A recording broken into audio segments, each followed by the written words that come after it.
एक नया Indian passport निकालने के लिए कौन कौन सी प्रोसेस करनी पड़ती है, ऑनलाइन कैसे प्रोसेस करनी होती है और उस नए पासपोर्ट के लिए कौन कौन से डॉक्यूमेंट्स आपके पास होने चाहिए, इसके बारे में आज हम इस वीडियो में डिटेल में बात करेंगे। और पासपोर्ट की ज़रूरत क्यों पड़ती है पहले तो उसके बारे में हम बात कर लेते हैं। अगर आपको सिर्फ इंडिया में ही ट्रैवलिंग करना है वाया ट्रेन या प्लेन से, तो आपको इंडियन पासपोर्ट की ज़रूरत नहीं पड़ती है। सिर्फ इंडिया के बाहर फॉरेन कंट्रीज में जाने के लिए आपको इंडियन पासपोर्ट की ज़रूरत पड़ती है। तब आजकल बहुत सारे लोग इंडिया से बाहर पढ़ने के लिए जाते हैं, काम करने के लिए जाते हैं, तो उन सभी को, जो भी लोगों को इंडिया के बाहर जाना होता है वाया प्लेन या ट्रेन से या जहाज से, तो उनको इंडियन पासपोर्ट की ज़रूरत पड़ती है। तो आज के इस वीडियो में हम एक नए पासपोर्ट के लिए ऑनलाइन अप्लाई कैसे करना है और उसके लिए कौन कौन से डॉक्यूमेंट की ज़रूरत पड़ती है, उसके बारे में आज हम इस वीडियो में बात करेंगे। तो आगे की जो ऑनलाइन प्रोसेस है पासपोर्ट के लिए अप्लाई करने की, वो हम कंप्यूटर स्क्रीन पे देखेंगे। पासपोर्ट के लिए अप्लाई करने से पहले आपके पास 3 टाइप के डॉक्यूमेंट होने चाहिए। एक होता है प्रूफ ऑफ एड्रेस, दूसरा होता है proof of date of birth and तीसरा होता है प्रूफ ऑफ नॉन ईसीआर। तो ये 3 टाइप के डॉक्यूमेंट्स में क्या क्या होता है वो देखने के लिए हम सबसे पहले पासपोर्ट की जो ऑफिशियल वेबसाइट है वहाँ पर चले जाते हैं, passportindia.gov.in। वहाँ पे जाके हम देख सकते हैं कि हमें एक नया पासपोर्ट के लिए अप्लाई करने के लिए कौन कौन से डॉक्यूमेंट चाहिए। यहाँ पर आपको होम पेज पे डॉक्यूमेंट एडवाइज़र का जो टैब दिया गया हुआ है, वहाँ पे जाके documents required for this passport, वहाँ पर क्लिक करके आप देख सकते हो कि आपको एक नया पासपोर्ट बनाने के लिए आपके पास कौन कौन से डॉक्यूमेंट होने चाहिए। यहाँ पर हमें कुछ बेसिक जानकारी पहले पूछी जाती है कि टाइप ऑफ एप्लीकेशन, तो वो नॉर्मल है या तत्काल है, वो हमें पूछी जाती है। उसके बाद है एप्लीकेंट कैटेगरी, एप्लीकेंट जो है वो माइनर है, एडल्ट है, सीनियर सिटीजन है, वो हमें यहाँ पर सिलेक्ट करना है। तो हमारा जो अभी जो एप्लीकेंट है वो है अडल्ट। उसके बाद हमें पूछा जाता है कि is applicant eligible for non ECR category. Non ECR category का मतलब होता है इमिग्रेशन चेक रिक्वायर्ड नहीं होता है, उसमें नॉन ईसीआर कैटेगरी आती है। और ईसीआर कैटेगरी उनके लिए आती है जिनको इमिग्रेशन चेक रिक्वायर करना पड़ता है। जो भी लोग बाहर जाते हैं काम करने के लिए, जॉब करने के लिए, तो उनको एयरपोर्ट पे इमिग्रेशन चेक रिक्वायर करना पड़ता है। अगर कोई पर्सन नॉन ईसीआर कैटेगरी में आता है तो उनको लाइन में खड़े होकर इमिग्रेशन चेक करने की ज़रूरत नहीं पड़ती है, वो डायरेक्टली फ्लाइट में मुसाफरी कर सकते हैं अगर उनका पासपोर्ट नॉन ईसीआर कैटेगरी वाला है। तो जिस भी पर्सन के पासपोर्ट के लिए हम अप्लाई करते हैं, तो उनके पास अगर ये कोई डॉक्यूमेंट्स है नॉन ईसीआर, यहाँ पर आपको दिए गए हैं document require for non ECR category वाले पासपोर्ट के लिए। तो अगर वो एप्लीकेंट के पास इनमें से कोई भी एक डॉक्यूमेंट है तो वो नॉन ईसीआर कैटेगरी के लिए एलिजिबल है। तो हम यहाँ पर यस कर देते हैं। उसके बाद कंटिन्यू पे क्लिक करेंगे तो यहाँ पर हमें issue of fresh passport, select case, अगर हमारा कोई केस है स्पेशल केस तो वो हम यहाँ से सिलेक्ट कर देते हैं। Otherwise none of the above वाला ऑप्शन जो लास्ट में है वो सिलेक्ट करके view required document for passport उसको हम क्लिक करेंगे जैसे ही, तो वहाँ पर हमें 3 टाइप से डॉक्यूमेंट का जो लिस्ट है वो हमें दिया गया हुआ है। पहला जो है वो प्रूफ ऑफ प्रेजेंट एड्रेस, दूसरा जो डॉक्यूमेंट है वो proof of date of birth, और जो तीसरा है वो है document required for non ECR category. तो यहाँ पर आप देख सकते हो कि प्रूफ ऑफ प्रेजेंट एड्रेस में आप कौन कौन से डॉक्यूमेंट दे सकते हो। लिस्ट ऑफ एक्सेप्टेबल डॉक्यूमेंट, तो यहाँ पर आप देख सकते हो प्रूफ ऑफ एड्रेस में आप वाटर बिल का यूज़ कर सकते हो, electricity bill, proof of gas connection, Aadhaar card. ज़्यादातर लोगों के पास जनरली आधार कार्ड सबके पास होता है, तो आप आधार कार्ड का यूज़ कर सकते हो। प्रूफ ऑफ एड्रेस में वोटर आईडी भी यूज़ कर सकते हो, election commission photo ID card. और उसके बाद है proof of date of birth, वहाँ पर एक्सेप्टेबल डॉक्यूमेंट कौन कौन से है वो उसका लिस्ट दिया गया हुआ है। Birth certificate, LC, transfer, school leaving certificate, उसका भी आप यूज़ कर सकते हो। Aadhaar card, PAN card, driving licence, इन सब डॉक्यूमेंट्स में अगर आपके पास कोई भी है तो उसका यूज़ आप proof of date of birth की तरह कर सकते हो। और उसके बाद है लास्ट वाला document required for non ECR, उसमें जो लिस्ट है, अगर किसी भी पर्सन ने हायर एजुकेशन पास किया हुआ है तो उसका पासिंग सर्टिफिकेट भी नॉन ECR कैटेगरी की तरह यूज़ कर सकते हैं हम। तो एक नए पासपोर्ट की एप्लीकेशन करने से पहले आपके पास ये 3 टाइप के जो डॉक्यूमेंट्स है वो आपको साथ में रखने हैं। पासपोर्ट के लिए ऑनलाइन अप्लाई करने के लिए सबसे पहले हमें पासपोर्ट सेवा वेबसाइट है passportindia.gov.in, उस वेबसाइट में जाना है। वहाँ पर हमें कुछ नोटिस आती है, उसको क्लोज कर देते हैं हम। वहाँ पर हमें सबसे पहले न्यू रजिस्ट्रेशन करना होगा। अगर आपके पास ऑलरेडी नया रजिस्ट्रेशन नहीं है तो एक नया रजिस्ट्रेशन करना होगा, जहाँ पर हमें पासपोर्ट ऑफिस सिलेक्ट करेंगे हम। उसके बाद एप्लीकेंट का जो नाम है वो यहाँ पर हम लिखेंगे। पासपोर्ट ऑफिस में हमने ऑलरेडी अहमदाबाद सिलेक्ट कर दिया है। यहाँ पर एप्लीकेशन का नाम है, एप्लीकेंट की डेट ऑफ बर्थ यहाँ पर हम डाल देंगे। उसके बाद एप्लीकेंट की ईमेल आईडी, और उसके बाद हमें यहाँ पर पूछा जा रहा है कि do you want your login ID to be same as email ID. आपकी जो ईमेल आईडी है उसको ही आप लॉगिन आईडी की तरह यूज़ करना चाहते हो, तो हम यहाँ पर यस कर देंगे, जिससे हमको अलग से एक आईडी बनाने की ज़रूरत नहीं पड़े। हम ईमेल आईडी को ही अपनी लॉगिन आईडी को यूज़ करेंगे, अपनी लॉगिन आईडी की तरह यूज़ करेंगे। उसके बाद हमें पासवर्ड बना देना है अपनी तरफ से। उसके बाद फिर से वो पासवर्ड कंफर्म कर देना है। उसके बाद अगर हम पासवर्ड भूल गए तो हिंट क्वेश्चन का यूज़ करके हम पासवर्ड रीसेट कर सकते हैं। तो हिंट क्वेश्चन को सिलेक्ट करके, कोई भी हम सिलेक्ट करके उनका हिंट आंसर जो है वो भी हम यहाँ पर लिख देंगे। उसके बाद यहाँ पर कुछ कैप्चा है, उसको हमें कैरेक्टर्स है कैप्चा में, उसको डाल के रजिस्टर पर क्लिक करना है।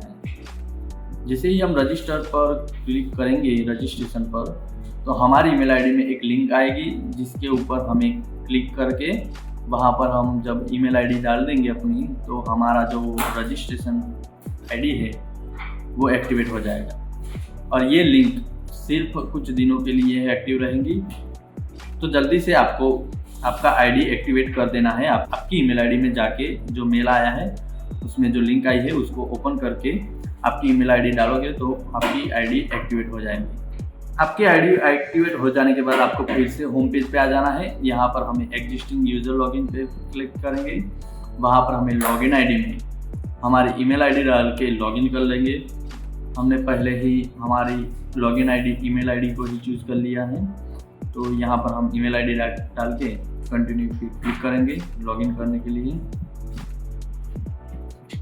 उसके बाद हमें अपना पासवर्ड डालना होगा, जो रजिस्ट्रेशन करते वक्त हमने नया पासवर्ड बनाया था वो, और उसके बाद कैरेक्टर्स जो है वो यहाँ पर एंटर करके हम लॉगिन कर सकते हैं। तो जैसे ही हम करेक्ट इंफॉर्मेशन डालेंगे, पासवर्ड और कैप्चा कैरेक्टर्स वो सब खुल गए, होम पेज खुल जाता है।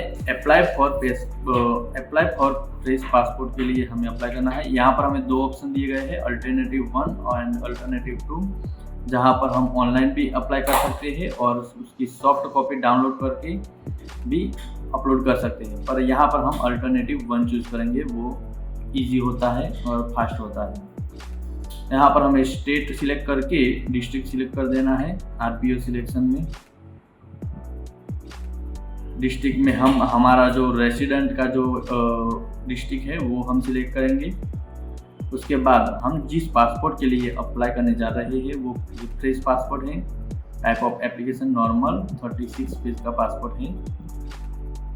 और इसके बाद यहाँ पर हमें सभी डिटेल्स डाल देनी है एप्लीकेंट की, जैसे कि नेम, सरनेम, जेंडर, वो सब डिटेल्स हमें ध्यान से शांति से डाल देनी है, कोई भी गलती किए बिना।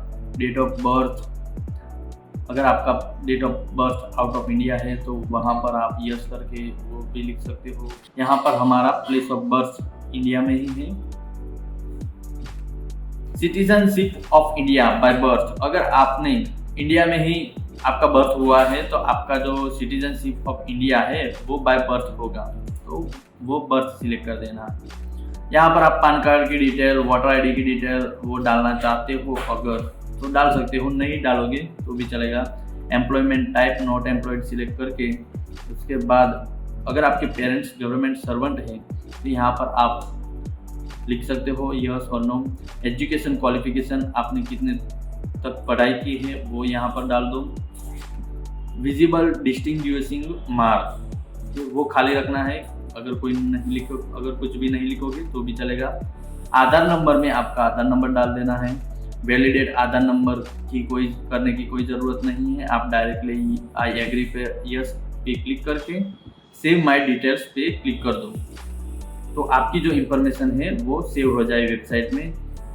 अगर आपका लैपटॉप या कंप्यूटर लाइट चली भी जाती है तो भी वो डेटा सेव रहे, इसलिए सेव डिटेल करके नेक्स्ट करना है। उसके बाद फैमिली डिटेल्स डाल देनी है, फादर का नाम, लीगल गार्डियन का नाम डाल देना है, सरनेम, मदर का नाम। अगर आपके फादर और मदर नहीं है अनफॉर्चुनेटली तो आप अपने गार्डियन का नाम भी यहाँ पर लिख सकते हो। और सभी डिटेल्स डालने के बाद सेव माय डिटेल पे क्लिक करना ना भूलें, आपकी डिटेल्स वेबसाइट पे सेव हो जाती है। Your application form has been saved successfully.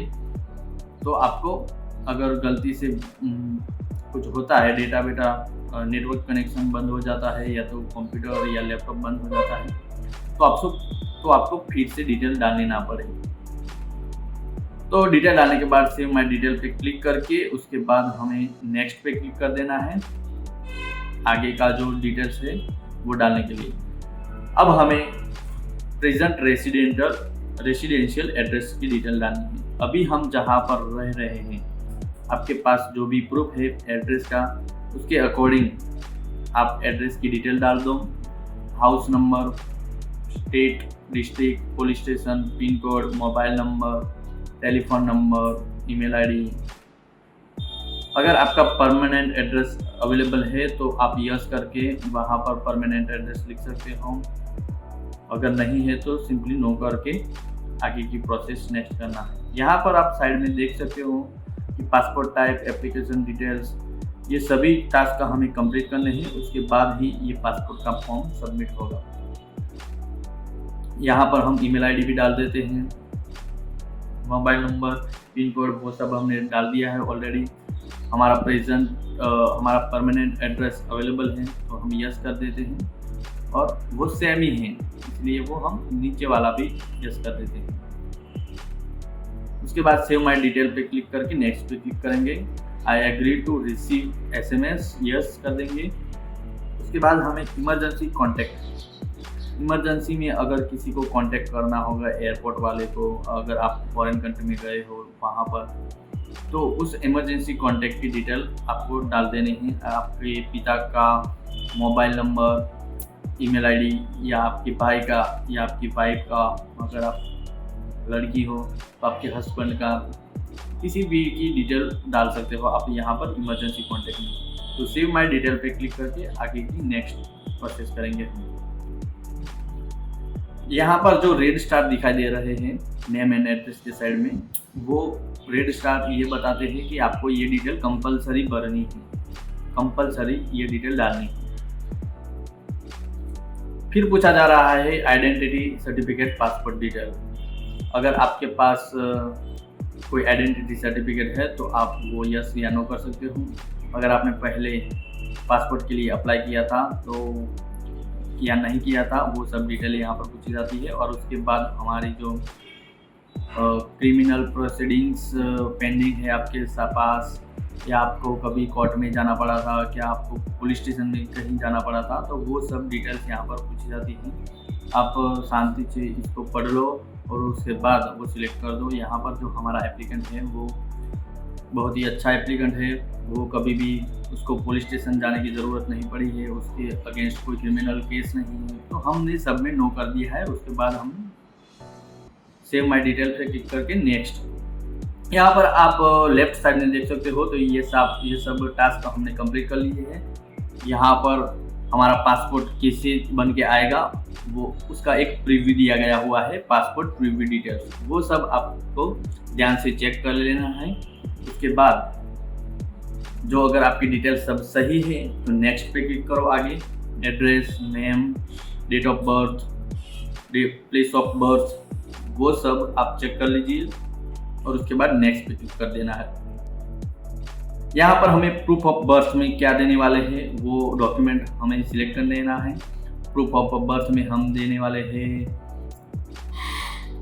Transfer school leaving certificate, और प्रूफ ऑफ रेसिडेंट में हम देने वाले हैं वो वोटर आईडी, तो वो हम यहाँ पर सिलेक्ट कर देते हैं। उसके बाद प्लेस, हमारा प्लेस का नाम डाल देंगे यहाँ पर हम, और उसके बाद आई एग्री पे क्लिक करके सेव माई डिटेल्स सबसे पहले कर देना है। और उसके बाद हमें अगर हम प्रीव्यू एप्लीकेशन फॉर्म करना चाहते हो तो वो सब डिटेल यहाँ से आप चेक कर सकते हो। फाइनल सबमिशन से पहले ये डिटेल्स आप ध्यान से चेक कर लो, क्योंकि बाद में ये चेंज करने में बहुत ज़्यादा प्रोसेस करनी पड़ती है। तो सबसे पहले प्रीव्यू एप्लीकेशन फॉर्म करके अगर आपकी सभी डिटेल्स सही है, आपने सभी टास्क कंप्लीट कर लिए हैं, तो आपको फाइनली सबमिट फॉर्म पे क्लिक कर देना है।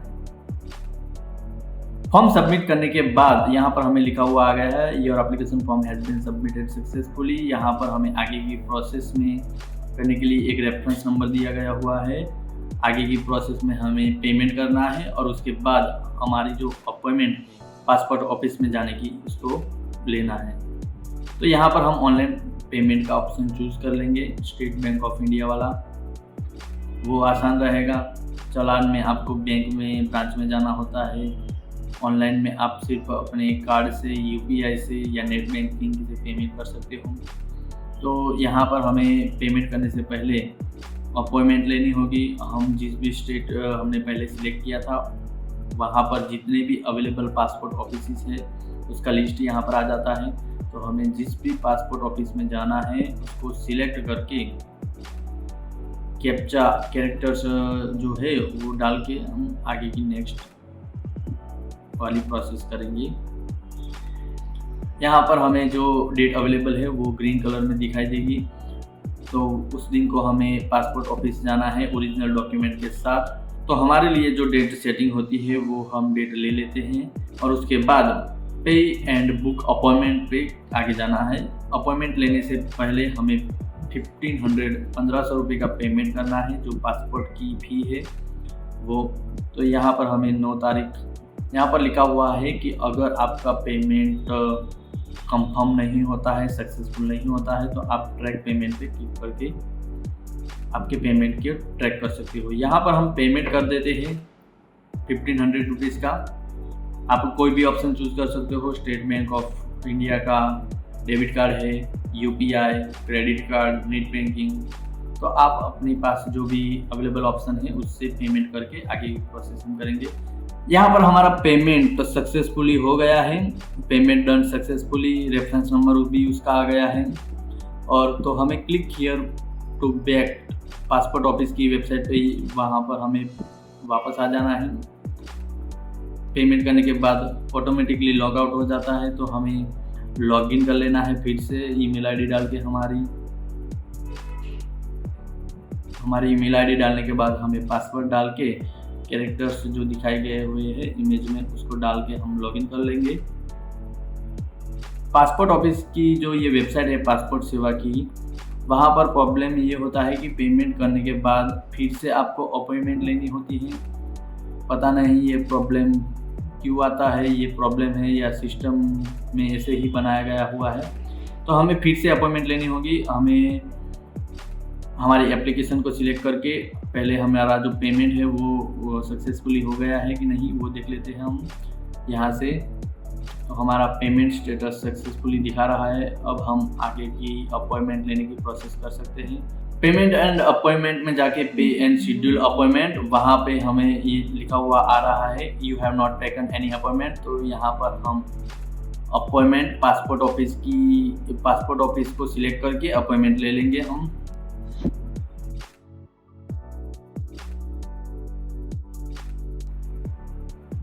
पासपोर्ट ऑफिस सिलेक्ट करने के बाद कैरेक्टर्स डालने के बाद हमें डेट सिलेक्ट कर लेनी है कि हम किस तारीख को जाना चाहते हो, यहाँ पर your appointment has been booked successfully और अपॉइंटमेंट नंबर इज़, आपका अपॉइंटमेंट नंबर अभी आ गया है और आपका अपॉइंटमेंट कंफर्मेशन हो गया है। यहाँ पर आप इस डिटेल का SMS भी आप मोबाइल में सेंड कर सकते हो और आप इस अपॉइंटमेंट की जो रिसिप्ट है, एप्लीकेशन रिसिप्ट, उसको आप डाउनलोड नहीं करोगे फिर भी चलेगा, आपके पास सिर्फ एप्लीकेशन नंबर होना चाहिए। फिर भी आप अगर चाहो तो इस एप्लीकेशन की रिसिप्ट को प्रिंट कर सकते हो यहाँ से। तो इतनी प्रोसेस कंप्लीट करने के बाद आपका जो फॉर्म है वो फाइनली सबमिट हो गया है पासपोर्ट के लिए। आपने ऑनलाइन फॉर्म भी सबमिट कर दिया है, पेमेंट भी कर दिया है और उसके बाद अपॉइंटमेंट भी ले ली है। तो आपको जिस तारीख को जाना है पासपोर्ट ऑफिस में, अपॉइंटमेंट में जो तारीख आपने सिलेक्ट की है उस तारीख को आपको पासपोर्ट ऑफिस में जाना है ओरिजिनल डॉक्यूमेंट लेके। जितने भी आपके पास ओरिजिनल डॉक्यूमेंट्स है उन सबको आप ले जाओ वहाँ पे। मैं आपको यही सजेस्ट करूँगा क्योंकि वहाँ पर वो कुछ भी डॉक्यूमेंट, कोई भी डॉक्यूमेंट आपके पास मांग सकते हैं। वहाँ पर वो लोग आपके डॉक्यूमेंट वेरीफाई करेंगे, आपका फ़ोटो खींचेंगे और उसके बाद वो उसके थोड़े ही दिनों में, 2-3 दिनों में आपको SMS आएगा कि आपको पुलिस स्टेशन में जाना है, या तो पुलिस वाले आपके घर पे आएंगे और आपकी जो पास्ट की जो हिस्ट्री है, क्रिमिनल केस है या नहीं, आपने कितनी बार कोर्ट में गए हो या नहीं गए हो, उसको बोला जाता है पुलिस वेरिफिकेशन। वो पुलिस वेरिफिकेशन होने के बाद अगर ये सब प्रोसेसेस कंप्लीट हो जाती है, सक्सेसफुली हो जाती है, तो आपके पास 10 या 15 दिनों में स्पीड पोस्ट के थ्रू पासपोर्ट आ जाता है। Thanks for watching.